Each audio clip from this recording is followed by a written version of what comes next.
ମଣିଷ 40 ବର୍ଷ ହୋଇଗଲେ ବଳଦ ପରି ଖଟେ, କେମିତି ଝିଅର ବିବାହ ପୁଅର ଚାକିରି ହେବ। 60 ବର୍ଷ ହୋଇଗଲେ କୁକୁର ପରି ଘର ଜଗେ, ଘର ଦ୍ୱାର ଜମିବାଡ଼ି ସବୁ କରି ମଧ୍ୟ ପୁଅ ବୋହୂର ଆୟତରେ ରହେ।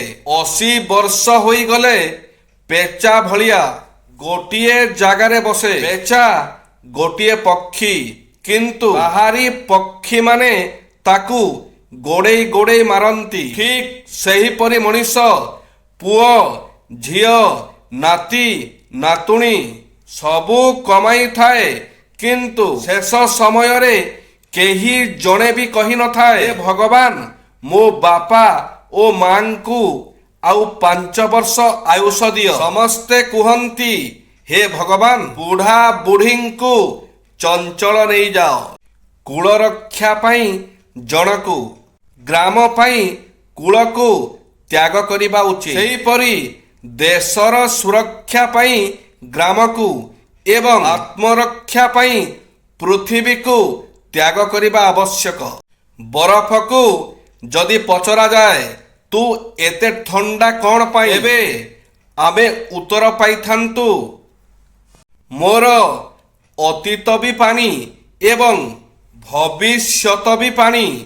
ତେବେ ଗରମ ଦେଖେଇବି କାହିଁକି? ମଣିଷ ବି ଠିକ୍ ସେହିଭଳି ଆସିଛି ଖାଲି ହାତରେ, ଯିବ ବି ଖାଲି ହାତରେ। ତେବେ ଏତେ ଗର୍ବ କାହିଁକି?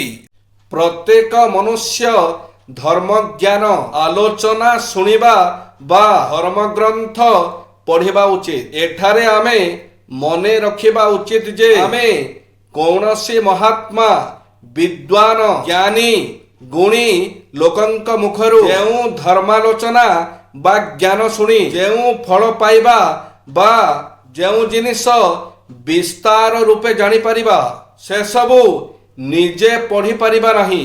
ଯେଉଁ ପୋଖରୀରେ ଅଧିକ ପାଣି ଥାଏ, ହଂସମାନେ ଆସି ସେଠାରେ ବାସ କରନ୍ତି, ମାତ୍ର ପାଣି ଶୁଖିଗଲେ ସେମାନେ ସେ ପୋଖରୀ ଛାଡ଼ି ଅନ୍ୟ ପୋଖରୀରେ ପାଣି ଥିବା ଜାଗାକୁ ଚାଲିଯାଆନ୍ତି। ସେଠୁ ପାଣି ଶୁଖିଗଲେ ପୁଣି ନୂଆ ଏକ ପାଣି ଭରା ପୋଖରୀ ଦେଖି ଚାଲିଯାଆନ୍ତି। ଯେତେବେଳେ ବର୍ଷା ହୁଏ, ପୂର୍ବ ଶୁଖିଲା ପୋଖରୀ ପୁଣି ପାଣିରେ ଭରିଗଲେ ହଂସମାନେ ପୁଣି ସେ ପୋଖରୀକୁ ଫେରି ଆସନ୍ତି। ଏସବୁ କେବଳ ସ୍ୱାର୍ଥର କଥା। ଆମେ କିନ୍ତୁ କେବଳ ଆମର ସ୍ୱାର୍ଥ ପାଇଁ ସବୁ କାମ କରିବା ଅନୁଚିତ। ଆମେ ଯଦି କାହାର ହାତ ଧରିବା, ତେବେ ସବୁଦିନ ପାଇଁ ଧରିବା।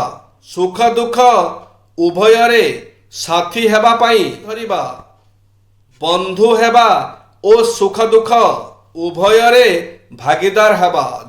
କ'ଣ ଦେଖିଲେ ଶୁଭ ହୁଏ? ବାମ ପାଖରେ ଶବ ଦେଖିଲେ, ଆଗରେ ନେଉଳ ଚାଲିଗଲେ, ପୁରୁଷର ଦକ୍ଷିଣ ଚକ୍ଷୁ ସ୍ଫୁରିଲେ, ଗାଈ ବାଛୁରୀକୁ କ୍ଷୀର ପିଆଉଥିଲେ, ମାଛ ଓ ଦହି ଦେଖିଲେ, ପାଣି ପାଇଁ ଯାଉଥିବା କୁମ୍ଭଧାରିଣୀ ନାରୀକୁ ଦେଖିଲେ, ସଧବା ନାରୀ ମନ୍ଦିରରୁ ଫେରୁଥିଲେ, ଶଙ୍ଖ ଧ୍ୱନି ଶୁଣିଲେ, ମହାପ୍ରସାଦ ମିଳିଲେ, ଶଙ୍ଖ ଚିଲ ଆଉ ଭଦଭଦଳିଆ ପକ୍ଷୀ ଦେଖିଲେ, 2 ଜଣ ବ୍ରାହ୍ମଣ ଦେଖିଲେ, ନାରୀର ବାମ ଅଙ୍ଗ ଥରିଲେ ଶୁଭ ହୋଇଥାଏ। ଜୟ ଶ୍ରୀ ଜଗନ୍ନାଥ।